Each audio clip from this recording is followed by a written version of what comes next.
Welcome to Horror Movies and Beyond. Today, I'm joined by the director of this gooey, goopy, twisted splatter comedy horror, Destroy All Neighbors. Let's welcome Josh Forbes. Thank you. Hey, hi. I got an email of these upcoming films, and I was like, you know what? I want to check this out because the names sound familiar to a video game, and kill all. Right, name. destroy all humans, or Yeah, and yeah, zombies and ate my neighbors. yes, Yeah. yes. So I was like, I gotta check this out. It sounds pretty cool, and I thoroughly enjoyed it. And it had such great humor. It was fun. Oh, nice. The practical effects were, I mean, I was like, wow, this is so cool. You don't see a lot of films with that, Right. and so when you get a chance to see it, it's like it's like the missing link. It's like Right, yeah. Yeah, I really did enjoy it and had a lot of fun with it. And Awesome. I had to talk to you about it. Well, I can sort of see your street trash shirt, so that's very much in line with the sort of goopy, weirdness that I enjoy. The lights, the feeling, the tone, everything was from the 80s. And that makes a lot of sense because I read some of your director statements, and we will definitely get into that later. So Awesome. So we meet William, and played by Jonah Ray Rodriguez. If you don't know who he is, he was in Satanic Panic, and he's really good in that too. So Mystery Science Theater 3000. Too, yes. Yeah, he's great. And he's trying to finish his album, but always seemed to get distracted. His neighbor, Alec, is moving out. Back to what I was saying about the whole 80s visuals. I'm from the 80s, so I was like, okay, I love this. Well, it's funny because it's like not intense. I mean, it's like not intentionally a throwback, but it clearly has so many of those elements. But I think a big part of it is just those are the movies that I watch, those sort of practical, like playful, throw everything at the wall, like extremely ambitious, so much so that, the whole thing is tied together with cardboard and tape, and, you're just rocketing down the road in a little, whatever. That's what I like. I like those kind of movies. Like Return of the Living Dead. I love Street Trash. There's not like a character to hang on to, but the visuals in Street Trash is amazing, and the Steadicam work is crazy. But like, I'm looking at your posters. Like, The Thing is a huge one for me. The Fly. So Evil Dead too. Evil Dead. That's a huge influence. Peter Jackson, Dead Alive, that sort of like that zone or whatever. You named quite a bit of my favorites too. Yeah.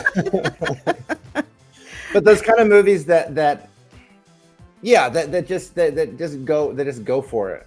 Evil Dead 2 kind of feels like a movie that it's like it's almost as if he felt like he was never going to direct another movie, so he had to put everything into it. Like, that's a little bit of how I felt with this one, where I was just like, I'm gonna, as much as we can afford and get out there, like I'm going for it.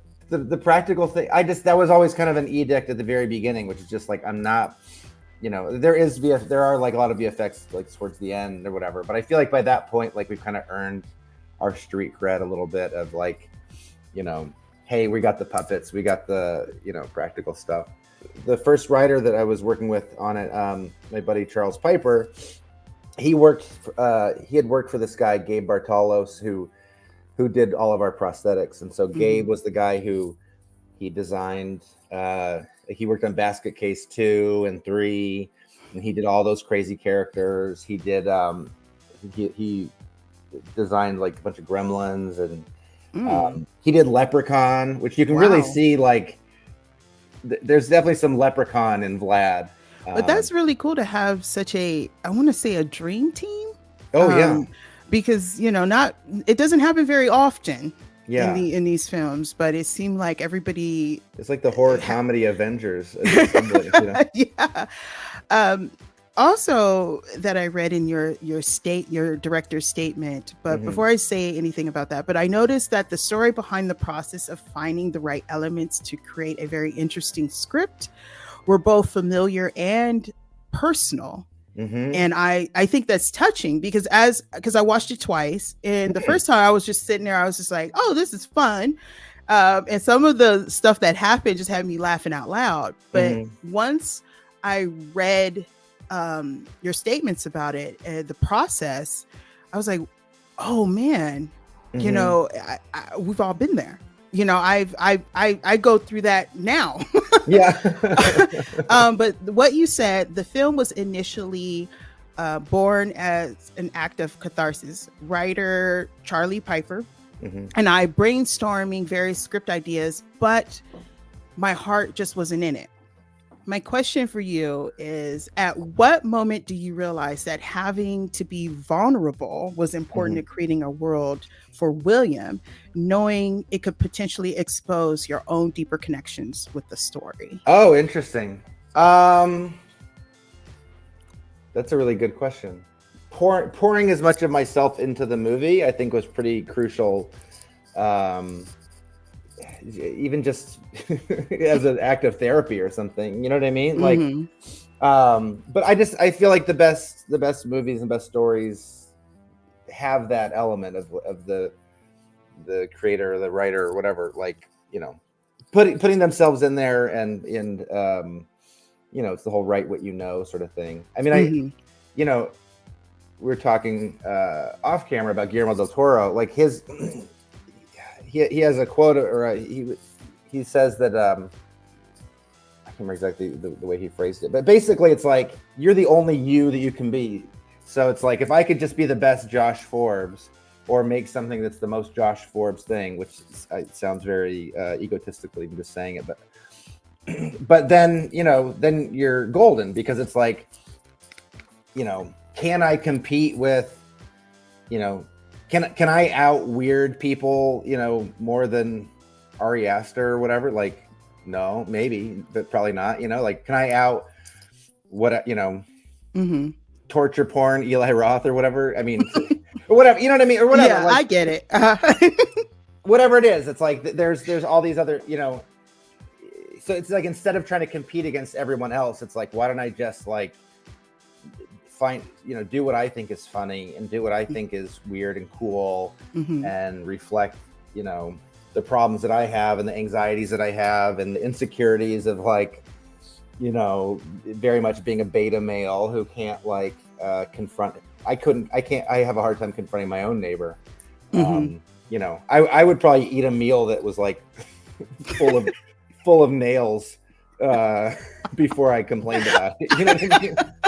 Like, oh, no, this is really good. Oh, but I completely understand that. It's always that feeling, if I do X, Y, and Z, it would be perfect. It would be right. But then the truth is, by waiting for that, you'll never get there. You'll never do it. And I just had to run with it. And you see it in the, you know, at some point he realized, William, he had to just do it.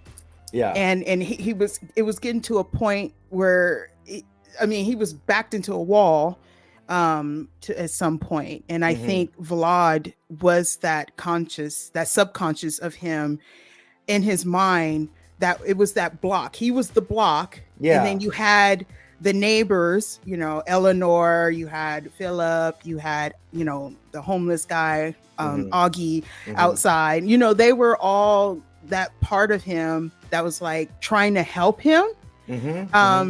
But he just found a distraction. We all do this, like, oh, I got to get this done. But oh, look at the birds. I mean, right, I do it right now. Yeah. I mean, so much. I mean, that was a big thing too. Is like, I mean, I have ADHD. So does Jonah. So does Alex.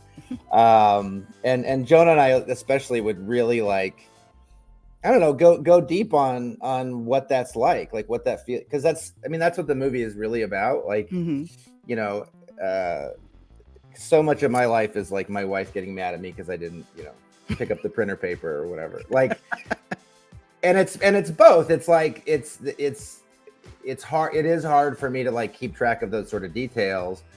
But then it also is like, I don't know, like I get so absorbed in my own thing that I put everyone behind me, and that sucks too. You know what I mean? I don't know if you ever saw the movie. There's a Coen Brothers movie, Inside Llewyn Davis, with Oscar Isaacs. It was so it's a movie about a guy who's he's like a folk musician, and he's trying to like compete with Bob Dylan in the 60s. And you know, you get to the end of the movie and like his career never takes off. He's just kind of like a loser the whole time, basically. And so I remember watching the movie the first time and I was like, oh, this movie sucks. Like what? Like, because you're used to seeing that trajectory of like guy, you know, guy's mean to everyone around him, but his music's so good and he believes himself and now he's a hero. But like that's the movie. That movie was about the guy who threw his entire life away and then didn't succeed, you know? And so that was kind of how I saw Williams. It's like, okay, this is a guy who like, even if he achieves his goals, like it's not going to solve his problems. Like that's why we chose it to be, that's why we had him be a progressive rock musician. Where it's like, even if you're the best, 99% of people are not going to give a shit and it's not going to fix anything, you know? So it's like, you have to, I don't know. It's what you have to like appreciate what you're doing in the moment. You got to accept the help around you. You got to like, you know, prioritize. Hey, maybe being an artist, you know, maybe getting that album done is not the most important thing. Like maybe it's the people around you. The act of making the movie really paralleled Williams' journey. And I fell right into the same trap though. Like once the movie was over, I was like, all right, here we go. Woo, problem solved, you know, and I'm looking around and it's like, no, I'm still me. I'm still here. You know? Yeah. The phone is not ringing off the hook. Like no one, you know, there's no prize truck backing up, you know, with a bunch of money. It's like, okay, like, you know, which I should have known because I made a movie about that exact same thing, but it's like, you know, you never learn.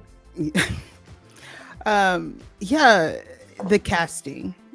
And so seeing him, you know, he gave a right amount of humor without going over the top. It just, but everything around him, it feels like he was in his own little universe. And he's like the planet and they're like the moon. Yeah. Going around him, and he's just trying to, you know, I gotta do it. I gotta finish this album. Yeah. And then you have Alex Winter. Man, I mean, just seeing him on screen just nearly brings me to tears because one, he is still going, you know, he's not, you know, lost in the shadows, but I mean, he's my childhood. He's so many people's childhood. And it's just so nice to see him. And I remember the first film for me, obviously Lost Boys, you know, you can't escape for that. He was so good, but Freaked had me funny. Had me laughing, had me everything. And then mentioned the people that you worked with, you know, did Basket Case 2 and 3. And if you haven't seen 3, oh my God, personality. Was, I laughed. But and then you see this film, it's like, I mean, it was just right out of the nostalgia, childhood fun memory. It was just so awesome. And now initially he was just going to be a producer. How did he get to Vlad? I mean, right. Well, I mean, you know, we spent a long time kind of pushing this up the hill as far as like sending it to different people, and you know, or maybe it's down the hill, or I don't know. It's like it's like you're building a snow. It's like you're building a snow. I'm just making this up right now. So you're building a snowball, but by pushing it up a hill, and so eventually, like, you know, you get Jonah on there, so now the snowball's bigger, and you can start to accumulate more. But anyway, like we, you know, Jonah's a friend, and he got involved, and he got excited about it, and the story kind of morphed to fit his personality, and you know, we got Gabe on board, and we got a bunch of people on board, but it was like, it just felt like it wasn't catching. And you know, Jonah had an office right across the alleyway from Alex's office, and I'm in South Pasadena, and that's Mm-hmm. where his office was.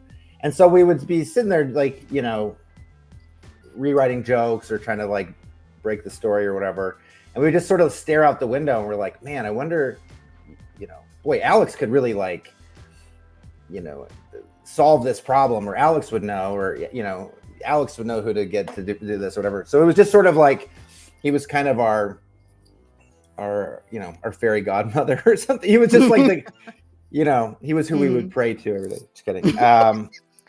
And so eventually during the pandemic, the Bill and Ted 3 had come out.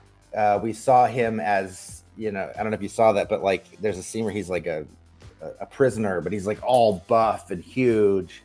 And Jonah saw that and he was like, dude, I think that's Vlad. I was like, oh my God, you're right. You know, like that's, and so he reached out to Alex just to be involved in any capacity. And Alex was like, we'll see. And then he loved the script. And he's like, well, what do you need from me? And I was like, well, if you could just put your name on it and help us a little, you know, just give us some advice or, you know, whatever. Wave your hand over the script or something.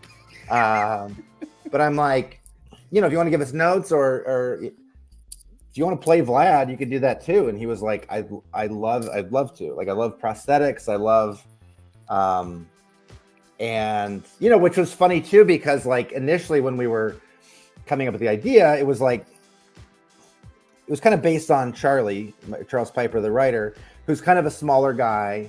And I always envisioned Vlad as like a big hulking beast. But then when we got Jonah, who's like 6'7" or something, he's, you know, and then Alex is like a normal human size.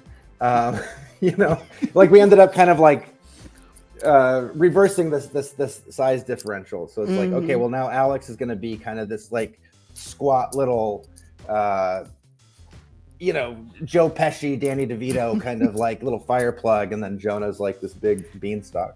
But yeah, I mean, I that's kind of how it was. Is he jumped in with both feet. He really gets it. Like, he really loves prosthetics. I mean, we lucked out so hard because he has been and continues to be so dedicated to the project and just so down for every aspect of it. He's just like such a smart, like informed, you know, guy who also was willing to come play in the dirt with us with our goofy little, you know. Well, that's so Yeah. touching. Yeah, It really is. So what we learn, ladies and gentlemen, is that if you have an idea, just do it. You'll never know if someone is willing to help out, because the whole time I'm like listening, they're looking across the way and hoping like, oh, it would be so cool if he could do it. And finally they went to ask, and to their surprise, he's part of this project. So you never know. The worst that can happen is someone says no, but that was you never know if you don't do it. Yeah, it's like, you know, we kept working on the script, trying to get it perfect again, like in the movie, and it's like at a certain point we're just like, I don't know, run it through spell check, make sure it's like not complete garbage, and send it out, and, you know, if if they like it, they like it. It's funny because like my friend Kristen Samito, who did props on the movie, I was talking with her like while we were making the movie, and I was like, you know, anxious about, like, I remember I said something like, oh man, like, you know, trying so hard, but like the movie's probably not, you know, it's not gonna be perfect or whatever. And she was like, well, that's what makes it great. And I was like, oh shit, like that's going in the movie, like that's, you know, because it's true, like that's, it is true. Sometimes the imperfections, you know, when I see a movie like Evil Dead, like it's, you know, you can see off the set sometimes, like, you know, I wouldn't be surprised if there's a boom dropping in or whatever, but that's part of the charm, because you're like, I don't know, it makes you feel an affinity with the filmmakers, I think, hopefully. Happy accidents. Exactly. Thomas Lennon Oh Oh my man. gosh. Oh my gosh. He played Lieutenant Lieutenant Dangle. in Yeah, Reno yeah. 911. I just love him. How could you like direct and have a straight face? Because it Oh just my seemed gosh. like the moment Yeah. he was appeared, Yeah. Yeah. comedy, straight comedy. Oh, I mean, he is. I mean, talk about people from your childhood too, or whatever. Like, Mhm. I mean, he was like with. I don't know if you ever saw his show, The State, or he did a show called Viva Variety, and then Reno 911, and like his movie, and even just like I have a book of his. I have a book about screenwriting from him. Like, What? yeah, he wrote all the Night at the Museum movies. I think he did. Really? One of the Herbie movies. He's like kind of like a really sought after screenwriter and script doctor, and for like mainstream studio movies. So anyway, that's a very long setup to just say that to me, he's just an absolute hero. It's like starting a garage band and then like Miles Davis shows up or something. Where you're just like, oh shit. So you're right. Like when he got on, I mean, when he got on, he was so hilarious and open to direction as well. Like, I mean, that's just such a magical moment to be sitting on set with like one of your heroes and being like, hey, do it this way. And then he does it way funnier than you could ever imagine, or, and then his chemistry with Ryan Katner, who plays Caleb Bang Jansen. Mm-hmm. And Ryan did the music with Brett Morris. He was just so funny with Thomas when they're, in their underwear and whatnot. Yeah, yeah. But then again, Thomas is so used to being in his underwear because That's if true. you've seen Reno 911, he's mostly something always happened. He's in underwear. Yeah.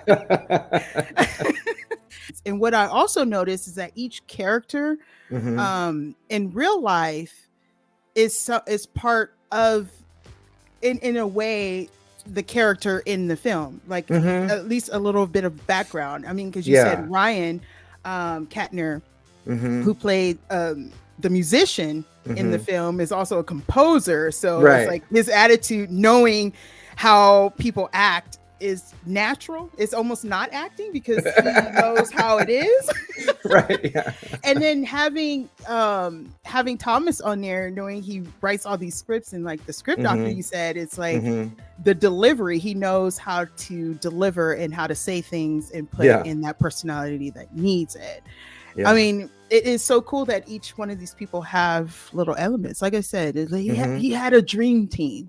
Oh my gosh. And each person that came on added so much. I mean, in every department too, whether it's like, art department and music and special effects. And then I can't, I would be remiss to not bring up Bill Corso. So Gabe Bartalos like did all the sculpts for for Vlad and whatnot, but and Augie, but then Bill Corso, Academy Award winning makeup artist, he won an Academy Award for Tim Burton's Planet of the Apes. He did the makeup, so which made such a difference. Not just a difference, but it's like you can look on Bill Corso's Instagram and it's just crazy. So you see the raw kind of like rubber makeup, but then the way that he like paints on like the veins and the hair and like, it was just crazy. And he, it's just wild to be on a movie where your makeup guy is like, oh yeah, my last one, this little movie called Indiana Jones, the Dial of Destiny. When we were doing this, I'm like, all right, whatever you say goes. Because seeing those dancing intestines, the torso, I was like, okay, I see where we're going with this film. Was there a specific point where he's like, okay, we're going to, like you said earlier, we're going to go for it and see how far we could go?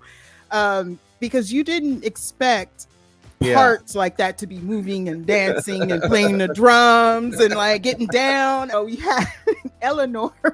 Oh yeah, he was down there at the fuse box. That was like, wait, what? It was like, and she was still there. I was Yeah, like, yeah. okay, how can you keep a straight face on set?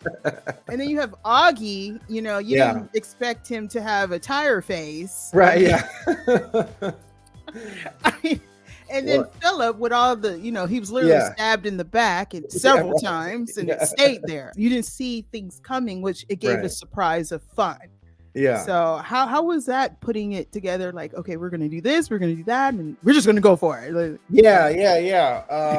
I mean, it was a lot of it was working with Gabe in terms of you know, just sort of figuring out what we could afford and figuring out what we could you know, trying to assemble the ensemble, I guess.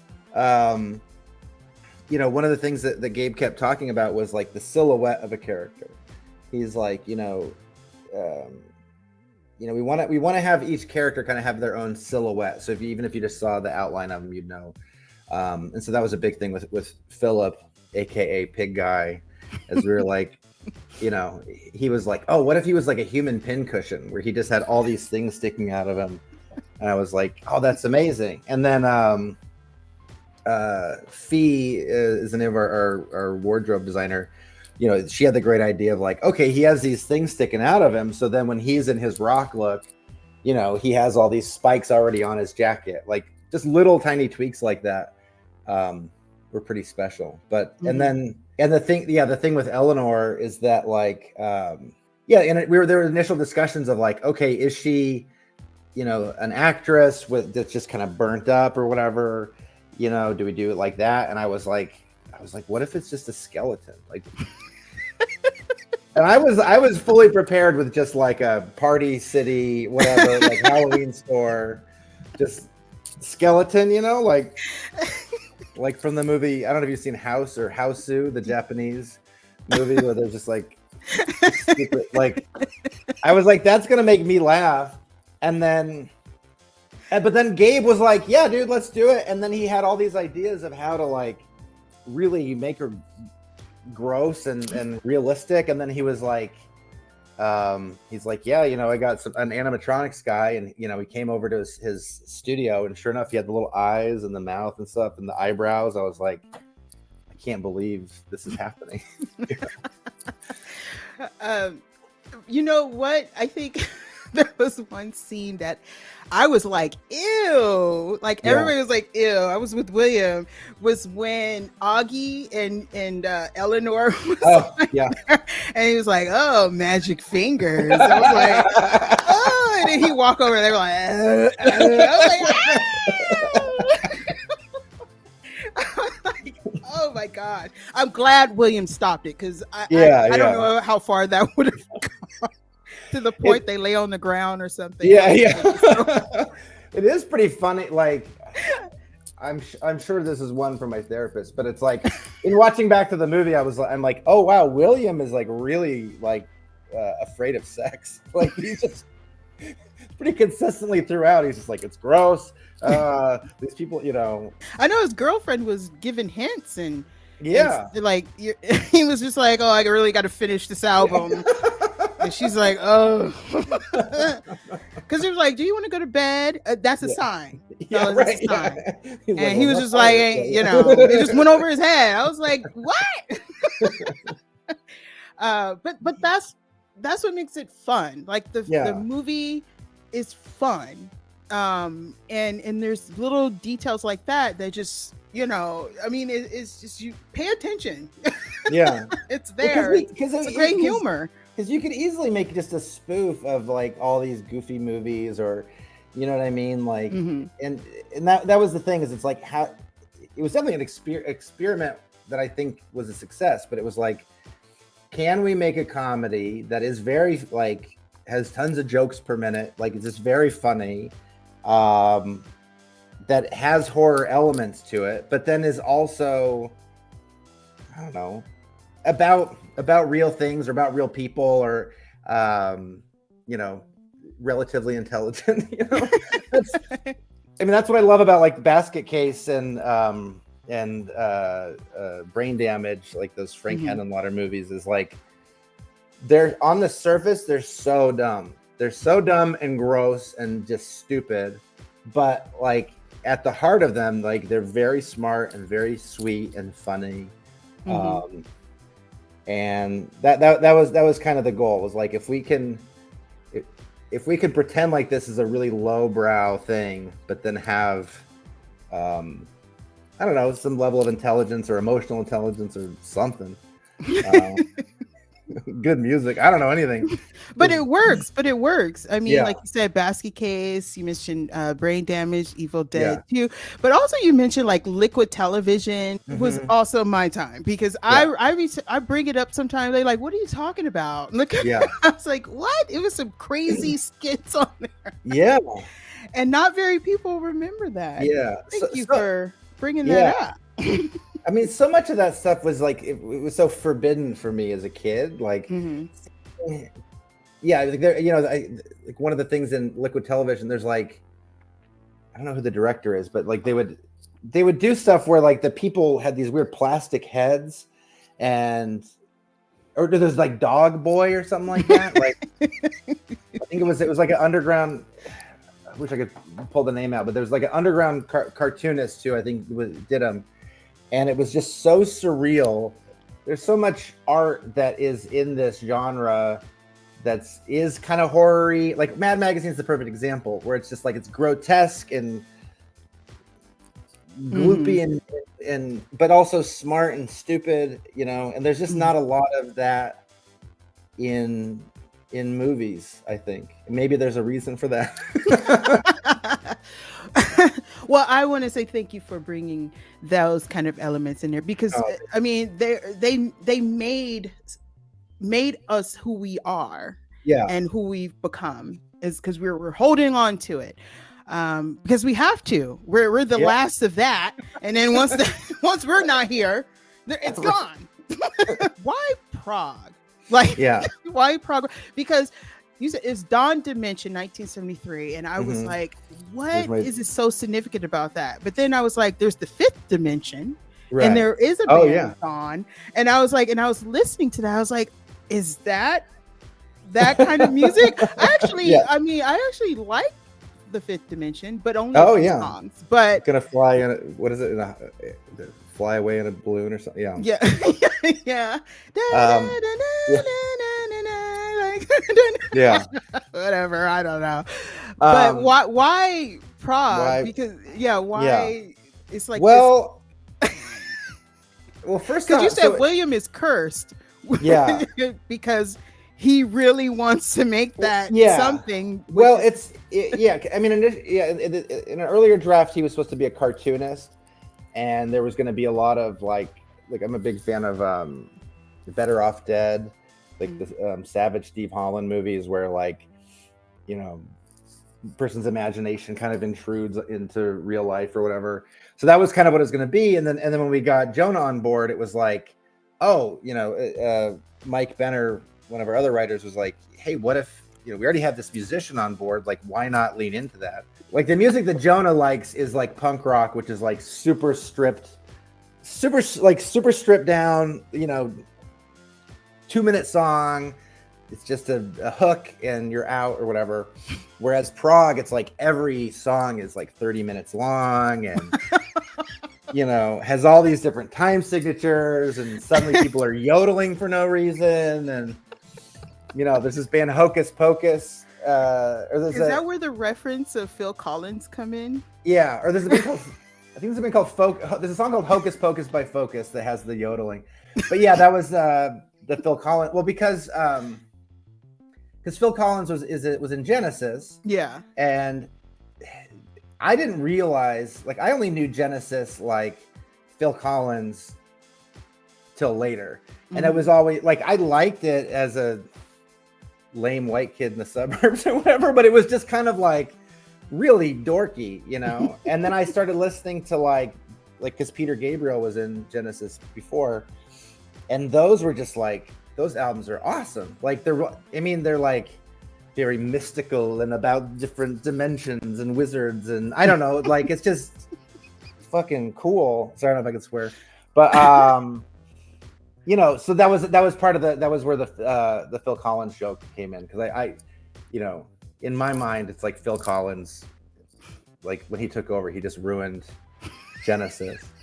But what's funny is that like on Letterboxd, there's a guy, I can't remember, I think he like rated the movie like a 2 or a 1 or something, and he's like, I would have rated it higher, but you're totally wrong about Phil Collins. You know, you say in the movie that it was 30 years ago he would have done this, but 30 years ago was 1984, and you know, he was already on his solo career or whatever. Like this Letterboxd thing just goes on and on about like how wrong we are about Phil Collins, and it's like, yeah, that's yeah, They took it too seriously. I mean, like, time is an illusion, man. Yeah. Like we have our soundtrack is on Sub Pop right now, which is the soundtrack is amazing. Full stop. Just like I listened to it on its own. Like you hear so much more than that is even in the movie. But the plan is to put out a vinyl. The end, like it, not the full end, but the battle almost. Yeah. That was pretty cool, and just, I mean, the whole rocking out, and you know, William had to realize his inner demons were those things that can help him become whatever he did. Now, there's always consequences, right? to certain things you do, but he finally got acknowledged, of what he really wanted, and. Well, that's the thing too. Like the last part of every horror movie becomes an action movie. You know, like I'm thinking of The Thing, or like, I mean, Aliens behind you. Like, I mean, that's just a straight up action movie, like the whole way through. But like, so that was the thing, is like one of the earlier drafts, he was gonna fight all the, you know, all the neighbors come, you know, try to fight him, and he's gonna have to fight him or whatever. And it's like we don't have enough money to do that. Like, it's just not like there's no way we can compete in that category. Like, there's no way we can make a fight scene that's cooler than whatever. So it was like, okay, well, what do we have at our disposal that we can compete with, that we can actually do something that kicks ass? And so it was like music again. It was like, okay, you know, spoiler alert or whatever. It's like, you know, what if he joined up with these, you know, these characters and started a band, and it kind of, you know, took on a life of its own. And a lot of the process of making the movie was just like having a crazy idea like that, and then just like pursuing it, and then kind of retrofitting characters so that it all makes sense. And dropping little hints throughout the beginning of it, so then by the end it's like inevitable, like, oh, of course the bass player is going to be the bass, you know, player in the band or whatever, like, of course this and this, you know. So we're trying to like have a lot of these things that were just that were just kind of felt like funny, you know, highlights or funny little bits of window dressing. But then by the time we get to the end, it's like, oh no, every little clue, you know, was or every little piece was a clue, and now we're at the back end and the puzzle is complete. And and instead of there being and that was the thing too, is like, instead of there being a big like knockdown drag out fight, it's like, what if he just is like, nah.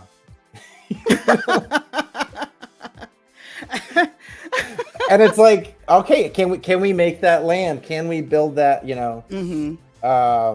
And I feel like we accomplished it. You know, it's like, again, so much of it is a experiment where it's like, are people gonna hang with this movie? Are they gonna like it? Is this gonna be too much? Is this too weird? Is it not horror enough? Is it not fun? You know, but whatever. Like, we just kind of stay the course and do it.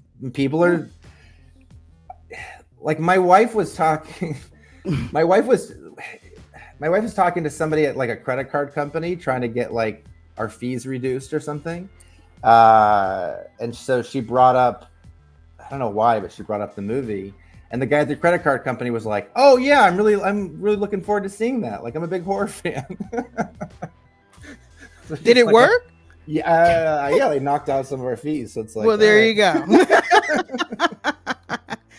Smart woman. Smart. Yeah, woman. yeah. So I don't know. It's crazy that people. I've made a lot of things that a lot of people have seen. You know, I've done like music videos with like millions of views or hundreds of millions of views or whatever. But this is the first time that I've made something that was like from like 100% like my vibe, and that a lot of people seem to be really, really, connecting to. I mean, some people aren't, but and that's okay. That's and like we say in the, and that's the thing of the movies, kind of bulletproof, because it's like, hey, if you don't get it, if you don't enjoy, like, not everyone will get it, but the right ones will. So exactly. If you don't like it, you're just not one of the right ones.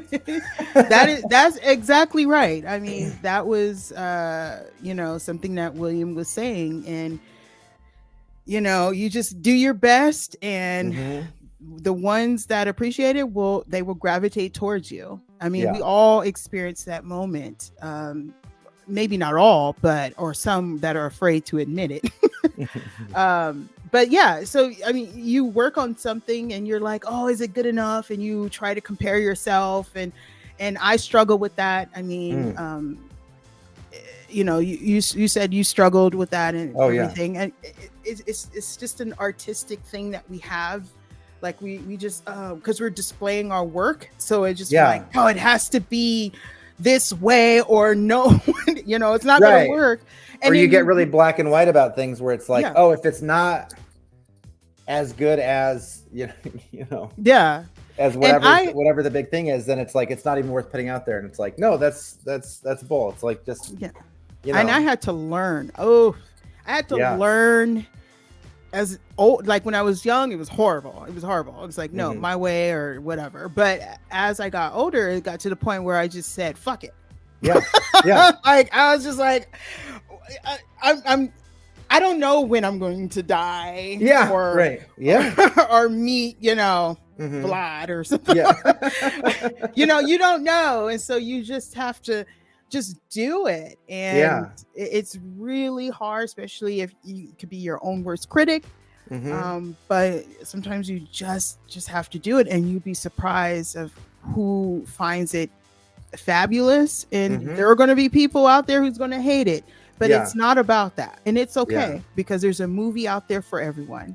And on that note, I want to say thank you. Thank you so much for joining me on here to talk about Destroy All Neighbors. This movie is great, especially learning the behind the scenes. You really see what this movie was trying to do, and it did pull it off. And I do appreciate that, because I learned about myself. I did. I really did learn about myself. That's okay to have inner demons, and you could talk to them. Yeah. Just don't cut them up, sometimes they like to play the bassoon. When I took film school, the teacher always said, write what you know, do what you know. And sometimes that creates the best of something that you can't not believe. But and a lot of times you have that feeling too of like, oh, what have I gone through? What am I, write what I know, like is what I've experienced, like worth a story. But if you can find some hook to it that's specific enough that people relate, then that's good, I guess. Yeah. I don't know. That is good. So thank you so much, everyone out there, for watching. Thank you so much, Josh. And if you like more videos like this, don't forget to like and subscribe, and make sure you see Destroy All Neighbors. It is out now, streaming on Shudder. So check that out. So until next time, everyone. See you later. Bye. Bye. Give us 5 stars on Rotten Tomatoes. Do it. Yes, that too.